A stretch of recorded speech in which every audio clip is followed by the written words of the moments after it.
in all honesty, I don't think that approach has worked.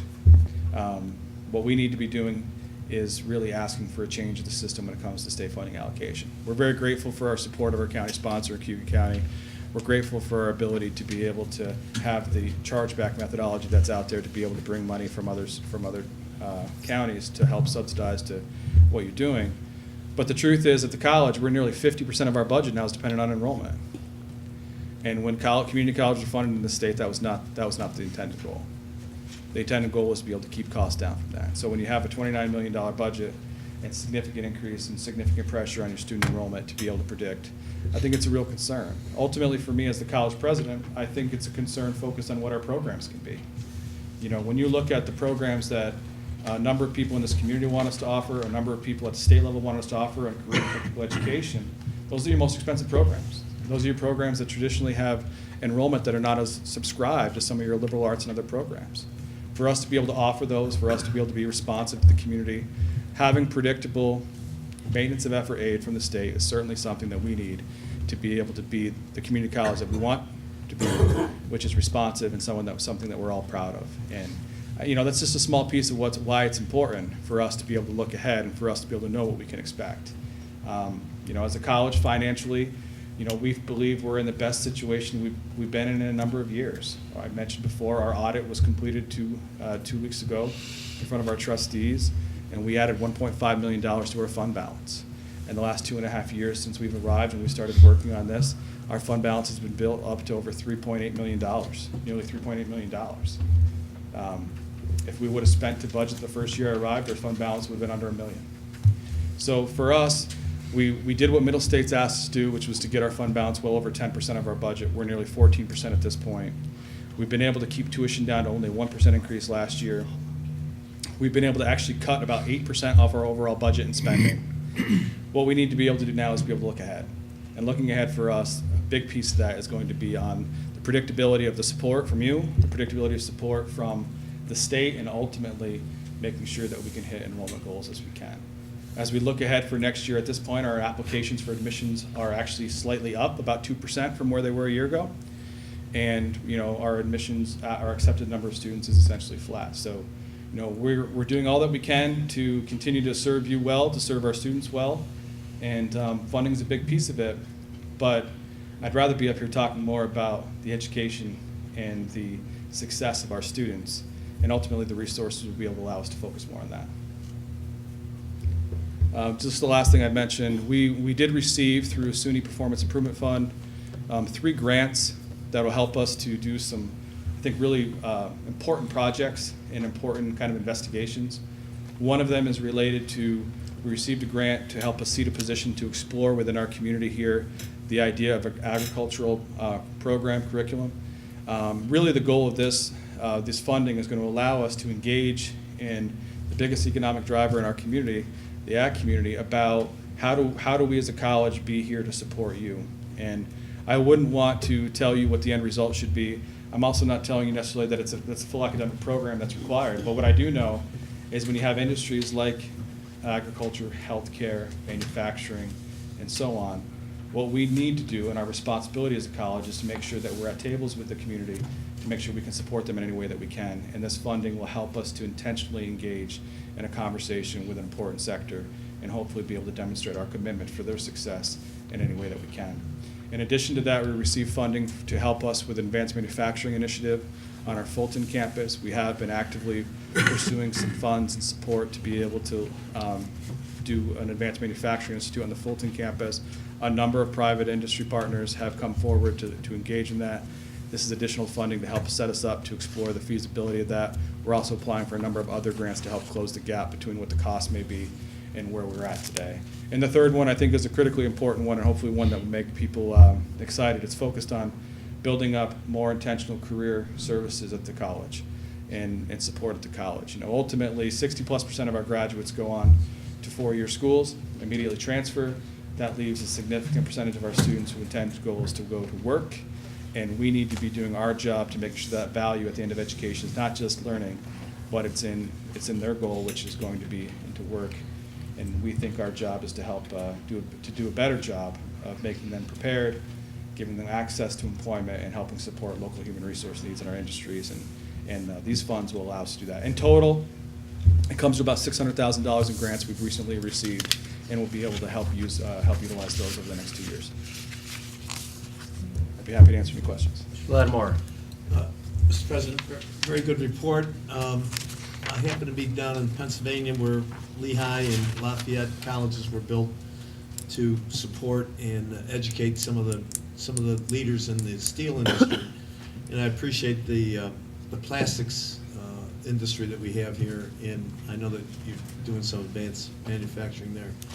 But I still think that one of the underutilized technologies that we have is the IAGT, and as you know, there's not too many there's no community college that has a relationship with NASA that we have. So I don't know why we're not fighting for that, but maybe you can explain that later.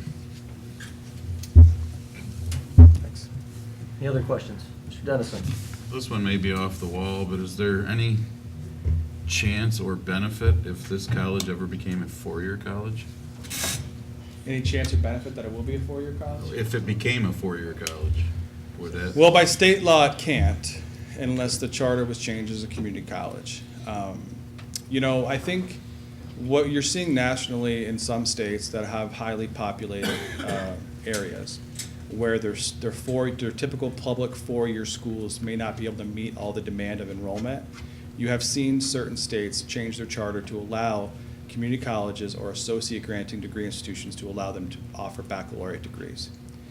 I'm not sure if New York would ever be one of those states, candidly, because of the way that the structure across the state's been set up with 64 campuses. Location-wise, you have state-funded 4-year schools relatively close to you.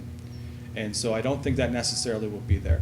If we're looking ahead, I think one area to be open to, though, would be as industries may force like an RN, for example, when you have RNs that are now going to be required to have bachelor's degrees within 10 years of completing an associate's degree, getting into the workplace, that may put a pressure on the other institutions that offer those degrees and may look for schools like community colleges or others to be able to have an exemption for something like that.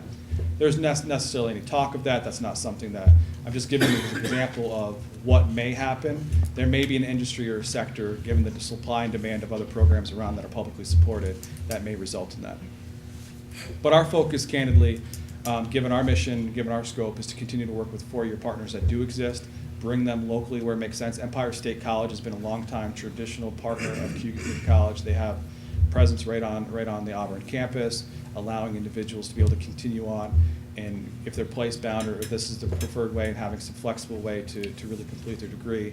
Certainly we have Wells College, and our top transfer schools continue to be schools like Oswego, Cortland, and Lemoyne and others. Any other questions? Thank you. Thank you, appreciate it. All right, we have committee reports or individual legislator reports. Is that you were gonna? No, that was you. Okay. Mr. Lattimore. Mr. Chairman, I did attend the hockey game yesterday that the Auburn High kids won, and congratulations to the section winners. Hopefully they can bring back a state banner. And I know Moravia came close again, but maybe next year. Any other reports? Mr. Batman. I'm not sure, we have a couple of special, resolutions to consider, one of which has to do with the southern part of the county. That's going to be done later in the agenda? Correct. Okay, fine. Then the thing I did want to mention is that in terms of death, Michael Mickey Pachuta died unexpectedly this week. And Mickey was a longtime school board member at Southern Cayuga, well-known in the community, former King Ferry fire chief. He was a code enforcement officer in Scipio, I think Venice, and Ledyard, formerly in Aurora. So it was an unexpected death. He'll be greatly missed, and I just wanted to mention that. Thank you. Any other reports? Mr. Chairman, are we investigating, supposedly the governor came, and I know Mr. Batman was with him, and indicated that he had additional monies for us for the cleanup of the lake, and then, I don't know, the press had the other day that maybe that money's not in the budget. I know that several of us were at the mansion the other day, and any update in regards to the additional funding? I haven't gotten any update at all. No, I haven't received any update. I mean, I read the article in the paper that said there was some question about the grants not being finalized. I don't know if that meant that they were considering still multiple proposals, or if it meant that the grant contracts hadn't been issued yet. Could we find that out? Yep.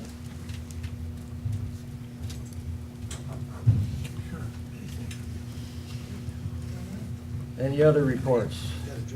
Well, Pat, if I may point out, I think what Ms. Lattimore was referring to is the $65 million for the specific lakes. My understanding is that money is in the budget. They're moving forward. In fact, next week, there are meetings in environmental science and forestry that are associated with that, to begin to look at how that money should be structured and spent. So that project, I'm quite confident, is moving forward. The state's there's always a question with money with the state, of course, but. Absolutely. That's correct, but I think I don't think Mr. Lattimore was asking about that 65 million. Well, that's when I was with the governor, so. Yeah, but there was the question, and it was in the paper, about certain grant award Right. announcements that had been made in the CFA and whether or not those were final or not. And I think that was, and I can look into finding that out. But as far as I know, the 65 million's in the budget and hasn't been amended. I think, and Steve is attending next week on our behalf. And Eileen, Catherine. Mr. Mr. Lattimore. Chairman, after a long and arduous study or analysis of the deferred comp, I think, Justin, you want to just mention what we did there, or? Sure, I can do that now, or I can do that with my report. The deferred comp with Mr. Batman and Mr. Lattimore, several staff members met this afternoon. We unanimously decided to bring forward resolutions next month to abandon using the model plan program under state finance law and bring forward a resolution to opt into the state deferred comp plan instead. I don't think that's a surprise to you, because we did ask you last month, I believe, to put those contract negotiations on hold, which we did. And we finished vetting those plans and ready to bring forward a proposal at the next legislative meeting. Excuse me.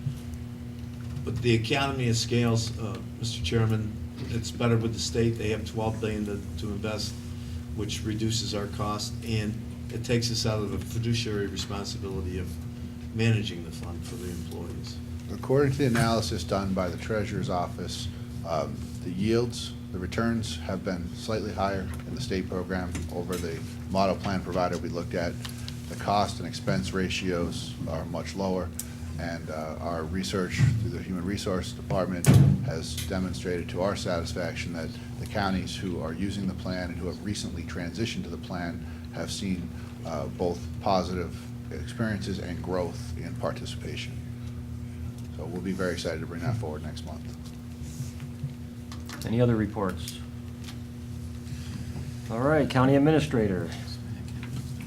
At the Health and Human Service meeting, Mr. Lattimore asked if, based on some of the things we were talking about with Ray, if we had kind of an overall picture on the county budget of how much of the budget was unfunded mandates.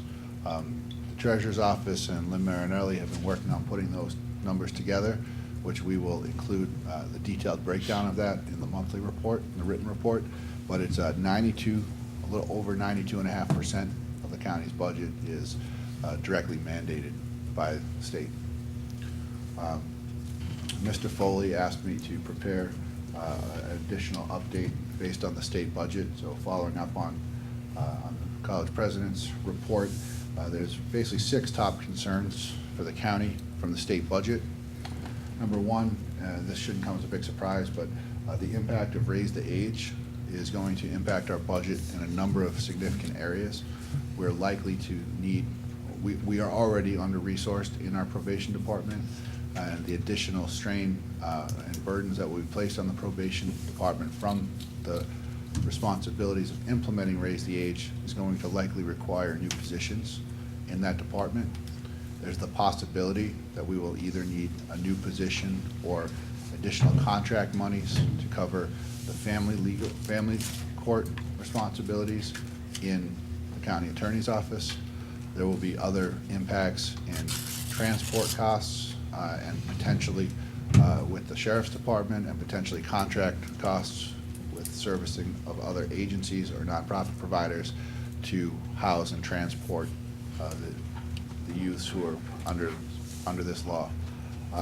We don't have exact numbers, but we are working on our draft plan, our implementation plan, and we will be preparing numbers for that. Jay is taking the lead on coordinating all of our partners in that. We had a meeting with the court and the sheriff's department and several people last week, and we're continuing to lay out our planning strategy for that. Ray is looking at a number of ways we can offset some of that cost through complementary programs, and as you know and has been reported to you over the last year, the state is committed at least to picking up 100% of the costs of increase that we experience from Raise the Age. So there's a significant impact, but as long as we document it, we have it approved, we have it planned out, and we can show that the cost is actually attributed to this law, there should be some state support for that. But you know, we'll see how it all plays out over the course of the next 2 years. One of the positive things that's in the state budget is the proposal to modernize sales tax collections. The governor's proposed to cover internet sales transactions, which currently we do not collect sales tax from. The mechanism through which he would do that is actually similar to what we just did with the bed tax, where we're now collecting it from Airbnb. The governor's proposing to regulate internet marketplaces as the point of collection. That would likely yield in an increase in sales tax in the county, and I think provides other opportunities that might prompt us to take a good look at what our sales tax formula is in the county. The president talked about restoring cuts to the community college, and really the lack of increasing funding to the community college is a shifting of costs to the local taxpayers, and one that we're going to continue to burden if the state doesn't adequately fund community colleges. And lastly, I think one of the two of the other big areas in the budget, the other big area in the budget is funding early voting.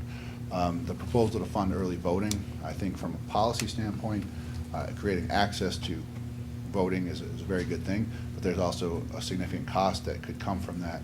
We want to ensure that the state adequately funds that, or the counties are going to be left having to pick up the tab on that.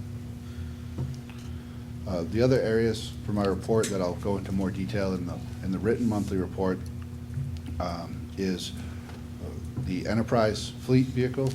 We had 3 resolutions that had worked their way through committee this month to authorize the purchase of new vehicles. We are really doing some due diligence right now on an alternative proposal than purchasing the vehicles we had slated.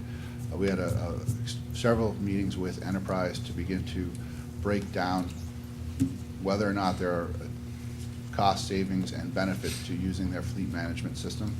The Sheriff's Office participated in several of those, and I think was surprisingly impressed with the ability to, when they started doing this a few years ago, they weren't doing police vehicles, and they've had a couple of years of experience with that now, and the ability to put our vehicles on a cycle where our people aren't driving old vehicles, where we can kind of commit to a capital improvement budget cycle of turning vehicles over at the appropriate time, trading them in when we can achieve maximum return on that investment, may, and we're still going through the details on this, but may provide a reason to do that leasing instead of the purchasing. So we've asked that those resolutions for the sheriff's vehicles and the health and human services vehicles to be tabled this month while we continue to do that due diligence. And lastly, I know several of you are waiting patiently for the CGR report. I was in touch with Mr. Sefco this week, and I do believe that we will be having the the draft of that report for our steering committee very soon, and hope to be back to you next month with a presentation on that. Mr. Lattimore. Mr. Chairman, Fred's replacement tonight, I don't think we've introduced her to the whole body. For those of you who don't know, this is Diane Donnelly, our new Deputy Chief Assistant County Attorney, Chief Assistant County Attorney. Many of you may know Diane. She was previously an Assistant County Attorney, and Fred called with the flu, and he was going to come in. I told him to stay away, and his deputy now is sitting in the helm actively. She had a busy day getting ready with all these extra resolutions. One of the projects that are on your plate, Mr. Woods, is the downtown parking facility in the back of this building. The city has gone and extended the Pomeroy Park area, and I indicated to you that maybe solar might be as a cover and as a producer of energy. Hopefully, we can maybe get some grant money to extend that. And we're also looking at some of the discharge water. We have a problem in the back of our building. We have sandbags up there. Hopefully, we can remedy those situations with this new study. And, I mean, I happened to be at Harvard Tuesday night, and our city hall was designed by the Harvard architects, and the new building that's going in there is architecturally wrong. So I just want to put that out there. We'll have to take a look at, whether we can, I don't think the project, the work that we've submitted to the legislature and requested for approval includes solar covers on the parking, although I do think that's an interesting and exciting prospect. There is a resolution in the Public Works batch tonight for your consideration to create a capital H account to deal with some drainage problems out back and resurface the parking lot in conjunction and in partnership with the city's effort to expand their parking. And Gary and I have been in discussions with the city manager about the prospect of, while that work is being done, the city assisting us in making the parking garage available to our employees at no cost while we're doing that work. So it's been a good process to work with the city from a building and grounds and engineering perspective, and to work with the city manager. It's been a real collaborative effort, and we're timing our work to complement both the work they're doing out back and the road reconstruction on Genesee this year. Thank you for the diplomatic relations. Other questions? Mr. Bennett? Yes, thank you, Mr. Chairman. Mr. Woods, could you possibly look into the possibility of getting an extra mic up there for yourself and the attorney? It's sort of tough to read lips from back here at times. Do I need to, is that better? That's better, but yeah, if you each had your own, I mean, it'd be nice. See what we can do. Thank you. Is Steve Tobin here? Maybe we could get some lapel mics. Other questions? All right, my report will be rather brief because we have some updates for you at the end of this meeting. As a few of you did, enjoyed a great time in Albany at NISAC. The county administrator and I also went to the Emergency and Disaster Preparedness Training. It was a fun-filled 6 hours where we learned a lot, but it allows us to access Homeland Security grants, so that was well worth the time. A couple upcoming things. I'll be attending on Monday, March 5th, an event at CCC to recognize the Emerson Scholarship recipients. March 7th, I will be, this is coming your way, Sheila, so heads up. I just got the email to present a proclamation at the Auburn High School Music in Our Schools Month concert. So I'll be there on the 7th to do that. Amazing concert. It is very impressive to see what our young students are doing, and I would love to hear from other high schools in the county so that we can acknowledge them as well. March 27th, I'll be recording the Inside Government Show. That will air shortly after that. And then April 18th, the administrator and I will be doing the Wednesday morning roundtable. Tomorrow night, Justin and I have a meeting where we will discuss many topics, including shared services, so that we can create a solid plan moving forward. Also, I've been in contact with the chairman or the president of AWA, and I'm finalizing a meeting with him later this week or early next week to kind of see where they're going and what we can do to support them. So there's a lot going on, and I will keep you abreast as more things come. Mr. Lattimore. Mr. Chairman, as I'd indicated, maybe we should have like a top 5 projects that we want to do this year, and I think, well, the lake is number 1, but number 2 would be to put the smart system in, the 400 miles of cable that been proposed in Moravia and Sterling, and assist in any way we can getting that deployed. Absolutely. And anybody feel free, there's a whiteboard in the office. Write down anything on there that you think is going to be a main priority of yours. It's pretty full as it is, but we are trying to check off those boxes as we move forward. Any other questions? I could add a little bit to that. Yep. I spoke with Conrad Saturday. He's changed his delivery. He's gonna start on the southern end of the county and work up. That was as of Saturday. Okay.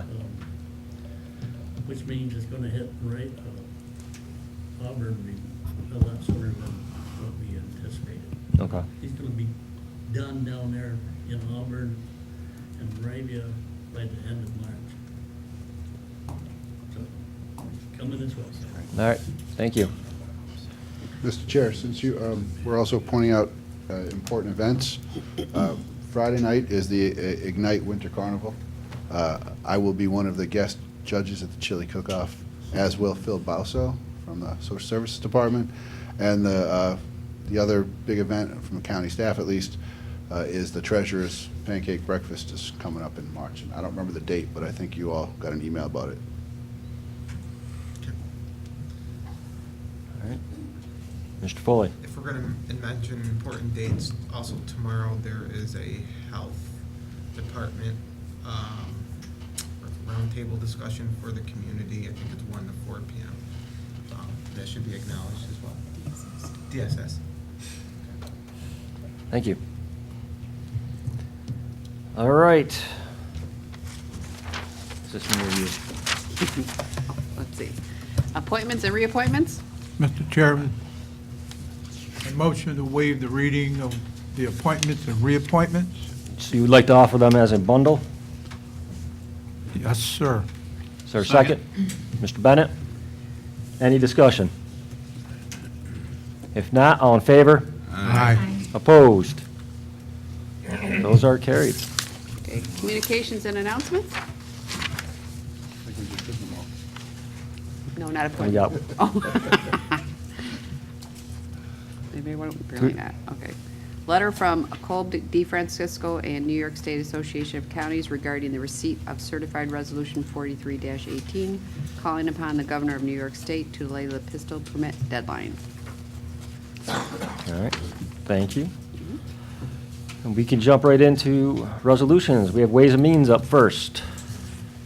Thank you, Mr. Chairman. Ways and Means has 4 resolutions, or 5 resolutions that went through committee. I'm going to abstain on Ways and Means 5 to, and ask, what?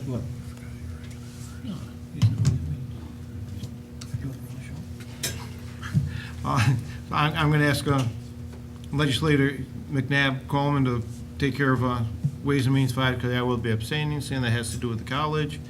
And then Ways and Means 6 is just appeared on our agenda for today, and if I would like to offer that up as an individual later. So you'd like to offer Ways and Means? 1 through 4 is a bundle. He's got to do 1A and B. Can we do our regular monthly resolutions prior to that? Okay, regularly monthly resolutions, 1A and 1B, I'd like to offer them up as a bundle. Second, Mr. Pinckney. Any discussion? All in favor? Aye. Opposed? Those are carried. So we have Ways and Means 1 through 4 as a bundle. Motion. Second. Second. Any discussion? All in favor? Aye. Opposed? That's carried. Ways and Means 5. Mr. Chairman, I'd like 5, it's been through committee. Approving the collective bargaining agreement between CCC and the American Federation of State, County, Municipal Employees, Local 932-C, AFL-CIO, and the college for a period of September 1st, 2016 through August 31st, 2021. Do we have a second? Second. Any discussion? Mr. Lattimore? Mr. Chairman, we've been on past boards where, we haven't had a timely resolve with some of our collective bargaining units, one of them being the college. This is much quicker and timely than we've had in the past. We're making progress. Thank you, Mr. Chairman. I'll be in favor of this. Thank you. Mr. Bennett? Yes, Mr. Chairman, I'd like to go on record with abstaining on this matter. All right, Mr. Bennett has abstained. So noted. All right, all in favor? Aye. Opposed? That is carried. WM6. WM6 was added today, Mr. Chairman, approving the collective bargaining agreement between the Cayuga County Deputy Sheriff's Police Association and the County of Cayuga for a period of January 1st, 2017 through December 31st, 2019. So there's been some emails flying around on this, and I believe we got the final approval today from our Labor. Labor Council drafted resolution. Our chief assistant, what is it again? I'm sorry. Chief assistant edited and approved it to form this evening. And I believe the sheriff's union ratified it last night. And the sheriff's eager to go back and hopefully give them some good news after you vote. Okay, Any I'd like to discussion? move it. Second. Any discussion? Mr. Lattimore? Mr. Chairman, as Mr. McCune had mentioned about guns and soft targets, the resource officers, I know that we have some in the schools, one. Is there any, are we looking at staffing some of the schools that are in the county? I know that in the Auburn schools, we've always had them. I think that would be the role of the school to reach out to us to make that request. And just point of order, it's a good discussion, but it's not germane to the approval Mhm. or disapproval of this agreement. If we could have that discussion later, Any Sorry, further discussion? Mr. Batman? you're forgiven. All in favor? Aye. Opposed? Congratulations. Thank you, everyone. All right, Health and Human Services, Ms. Daly. Yes, Health and Human Services had initially 17 resolutions that have been reviewed by committee. There was 2 resolutions added today, HH 18, which is to allow the Public Health Director to accept funds and enter into a contract with Environmental Facilities Corporation. The funds are in the amount of $225,000, and they'll be used in the operation of the Health Department's septic system replacement program, which I believe will help homeowners in the watershed who have failing septic systems make necessary repairs.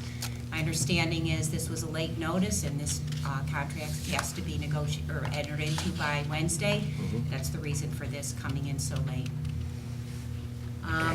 Also, there's HH 19, which is authorizing the Director of Community Services and the Chairman of the Legislature to sign a contract for the provision of licensed social work services at the county jail.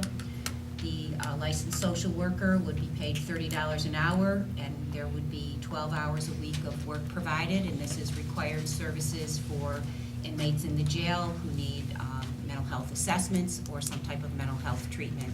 And my understanding is this is a requirement that this service be provided.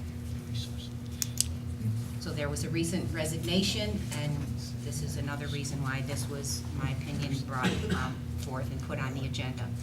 So what I'm asking is, also in addition, I'd like to request HH 10 and HH 16 be tabled as recommended by the county administrator, so that there could be a better study if this is the right direction to go in managing the fleet of vehicles. So I'm proposing HH 1 through HH 19 be approved as a bundle, minus HH 6, HH 10 and HH 16. Unless there are specific questions, I ask for their approval. HH 6 too? No, 10 and 16. Just 10 and 16. So we have HH 1 through 19. 1 through 19, minus 10 and 16. Minus 10 and 16. Which I'm requesting be tabled. we have a second? Second. Mr. Batman? Yeah, but the, is it a Cayuga? Which is it that you need to abstain from? Okay, and there are no Cayuga cases. Thank you, I was just looking at. Any further discussion? All in favor? Aye. Opposed? Those are carried. Anything else for us? Thank you. Government Ops. Mr. Chairman, Holy. Government Operations has 3 resolutions that have gone through committee, been approved. I offer them up to this legislature as a bundle unless anyone would like one singled out. We have a second on GO 1 through 3. Mr. Ripley, any discussion? If not, all in favor? Aye. Opposed? Those are carried. Planning. Mr. Chairman, planning has 4 resolutions before you. All have been through committee. I'd like to offer as a bundle and seek approval. We have a second on PL 1 through 4. Second. Mr. Bennett, any discussion? Not, all in favor? Aye. Opposed? Thank you. Those are carried. Public Works. Thank you, Mr. Chairman. Public Works has 6 resolutions. They've been through committee and passed. I'd like to offer them up as a bundle. We have PW 1 through 6 as a bundle. Do we have a second? Any discussion? Mr. Chair, just note that resolution number 1 is the project that we discussed earlier about stormwater Capital H. outback. Further discussion? If not, all in favor? Aye. Opposed? Judicial and Public Safety. Mr. Chairman, JPS has 5 resolutions, but 1 resolution, JP3, will be pulled. It's the car deal. So I'd like to bundle 1, 2, So you want it 3, pulled or and 5. tabled? You want that pulled or 1, 2, tabled? 3, 1, 2, 4, and 5. Or pulling it to table it. yes. Okay, so we're going to table JP 3. So we have JP 1, 2, 4, and 5. We have a second. Any discussion? I have a discussion. I'm just curious, will these ones we're pulling be resolved by next month, I'm hoping? Are the ones that we're pulling be resolved by next month, do you figure? I'm hoping so. We just brought Lynn into the conversation to go to the next level of detail in our due diligence with Enterprise. And we're looking at the suite of options are available. Does it make sense for us to lease and finance the vehicles through them? Does it make sense to use them as a management service to help manage the fleet, and really kind of understanding where the sweet spot is to make sure we get the best return on managing our fleet. So there's it really gets down to questions of having the discipline to maintain the capital Yeah. cycle, the capital budget cycle, and then kind of the technical experience to manage the fleet. One of the things that they bring to the table is knowing, because of the number of vehicles that they manage, knowing how to time the market. So, for example, there were several case studies where they demonstrated that they had helped the county purchase new vehicles, and then a year later, because of where the resale market was, even though it wouldn't necessarily be time on your cycle to buy new vehicles, where they could put them into new vehicles again the next year for less or same money or less because of the resale on the used vehicles. So we're kind of getting through all the due diligence on that. Mr. Lattimore. In regards to that vehicle study, I think we mentioned 2-wheel versus 4-wheel, I mean, being in the snow. Yeah, one of the things I, just as a general thing, asked the department heads to look at is when we're purchasing vehicles, specifically fleet vehicles, that we look at either having all-wheel drive or four-wheel drive vehicles, so that we can, get out of the parking lot here and make sure that our staff are safe and when we're servicing other far out parts of the county in inclement weather. Any other discussion on JP 1, 2, 4, and 5? If not, all in favor? Aye. Opposed? Those are carried. We have Ledge 1 and 2, which have been through all committees. I would propose that we vote on them as a bundle. Second. Any discussion? All in favor? Aye. Opposed? Ledge 3, which was added today. Mr. Batman, would you like to address this one? Yeah, Ledge 3 is something that Charlie and I have talked about and proposing. Some additional information has come to light regarding the FEMA denial of the disaster declaration in the southern part of our county. That denial was based upon FEMA's claim that they could not approve a disaster based upon separate events as defined by 2 rain events. And of course, the flooding in the southern part of the county were a function of 2 separate storms, but over a period of about a week. Bruce Natalie did some research, and he's identified at least 7 instances where FEMA has in fact declared a disaster based upon exactly the same circumstances as we're looking at in southern Cayuga County. It's too late there's no process for an additional appeal at this point. And so our only option is to turn to our elected officials, most importantly, Congressman Katko, and then also Senator Schumer and Gillibrand, to ask them to go to FEMA and fundamentally to say, you made a mistake, you applied this information incorrectly, and we would like reconsideration and approval for disaster. This is potentially worth somewhere in the range of $1.3 million to Cayuga County, and another, the $600,000 to $1 million for the village of Moravia and the towns involved, which are several.